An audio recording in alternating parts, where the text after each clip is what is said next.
आंनि मुङा बिनेश्वर मोसाहारि बस्क' गामिनि आं गावब्रा।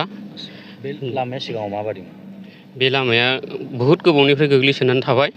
दा जोंनि इउपिपिएल सरखार मावनाय समावहाय बे लामाखौ रावबो नायसनाखैमोन। दा बिपिएल सरखार फैनाय लोगो लोगो सरखार हाबजेननाय लोगो लोगो बिथांमोनहा दिनै मावनो आखायाव लाबाय।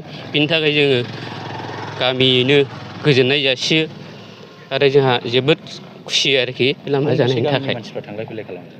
बेयावथ' जों बहुदथा मानसिफोर दं।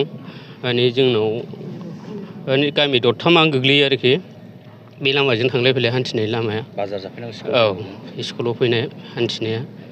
बे समावहाय जोङो जोंनि बिपिएफ दोलोनि जानानैहाय जोंनि मानगोनां इएम सारखौ मिथुनजय नार्जारि सारखौ जोंनि नन्दिपुर प्राइमारि जानानै बा बिसिडिसि जानानै बहुद माने साबायखर बावदों। मानोना जोंनि बे गामियारि ओनसोलाव रिजार्भ ओनसोलाव बिराद गोदोसोनानै दंमोन आरो जोङो थानाय बिटिआर गभर्नमेन्टआ बे खामानिखौ नायसनाखै।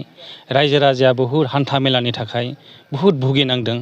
जेराव माने जब्रा जन्था डिलिभारि बहुद रोखोम हान्था मेलायावहाय रायजो राजाफ्रा भुगिनांदों आरो दा बेखौहाय जोंनि बे ओनसोलनिनो इएम सार आरो जोंनि जाय बिथाङा कन्ट्राक्टर हिरेम्बर नार्जारि बे बिथाङा बे लामाखौहाय ग हेड डिपार्टमेन्टआवहाय बेखौ रायलायनायनि गेजेरजोंहाय बेखौ मावफुंनो थाखाय सिसि ब्लक मावफुंनानै होनो थाखाय थाम थिम जाबाय आरो दिनै सारा बेखौनो आदारसिला खालामफैबाय, अपेनिं खालामफैबाय। माबायदि मोनदों रायजो राजाफ्रा? रायजो राजाफ्रा बहुद माने मोजां मोनदों। मानोना जों जायफ्रा रायजो राजाफ्रा भुगिनानै थादों, भुगिनांनाय समावहाय बेबादि लामाफोरखौ जोंनो होफैयोब्ला रायजो राजाया निस्सय आरो मावग्रानि पक्षे साबायखर बावनाया थाखागोन आरो। लामाया बेनिफ्राय मथा मथि लाग-भाग 2-2.5 बेबादि किल'मिटार जानो हागौ आरो।